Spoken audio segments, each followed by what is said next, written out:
వేషాలేస్తే తాట తీస్తామని పోలీసులు నిరూపించారు. బస్సు డ్రైవర్ను తంతు దాడి చేసిన రౌడీ ఫెలోపై పోలీసులు గట్టి చర్యలు తీసుకున్నారు.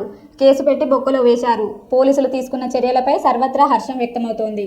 ఇల్లంతకుంట నుండి సిరిసిల్ల వెళ్తున్న సిరిసిల్ల డిపోకు చెందిన ఆర్టీసీ బస్ సైడ్ ఇవ్వలేదని బస్ డ్రైవర్పై దాడికి పాల్పడిన సిద్దిపేట జిల్లా చిన్నకోడూరు మండలం గంగాపూర్ గ్రామానికి చెందిన పిట్ల శ్రీకాంత్ అనే వ్యక్తి అరెస్టు రిమాండ్కి తరలింపు. ఒక ఆర్టీసీ డ్రైవర్పై దాడి జరిగిందని మనం వైరల్ అవ్వడం చూసాము. ఇందులో సిద్దిపేట జిల్లా గంగాపురం గ్రామానికి చెందిన పిట్టల శ్రీకాంత్ అనే అతను వల్లంపట్ల నుండి కారులో ఫ్యామిలీతోటి తన ఊరికి వెళ్తుంటాడు. అదే సమయంలో బస్సు ఆపోజిట్ లో వస్తుంది.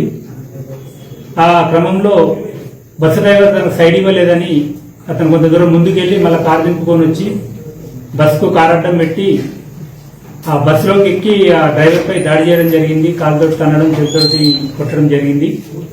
దీనిపై అటు డ్రైవరు కల్లూరి బాలరాజు పోలీస్ స్టేషన్లో ఫిర్యాదు చేయగా కేసు నమోదు చేసి దర్యాప్తు చేయడం జరిగింది.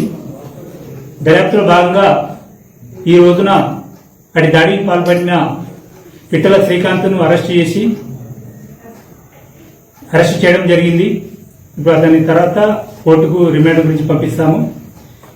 ఈ సందర్భంగా నేను ప్రజలకు తెలియజేయనగా మీరెవరు కూడా చట్టాన్ని చేతిలోకి తీసుకోవద్దు. ఎవరైనా మీకు సైడ్ ఇవ్వకుంటే అదే ఇవ్వకుంటే ఆపి బస్ పైన ఉంటుంది, వాళ్ళకు కంప్లైంట్ చేయండి లేదా పోలీస్ స్టేషన్కి చేయండి. అంతేగాని చట్టాన్ని చేతిలో తీసుకొని ఆ బస్సు డ్రైవర్లపై దాడి చేస్తే కఠినంగా చట్ట ప్రకారం శిక్షింపబడతారు. కావున ఇది గమనించాలని తెలియపరుస్తున్నాం. విధుల్లో ఉన్న ప్రభుత్వోద్యోగులపై దాడి చేయడం తీవ్ర నేరంగా పరిగణించబడుతుంది.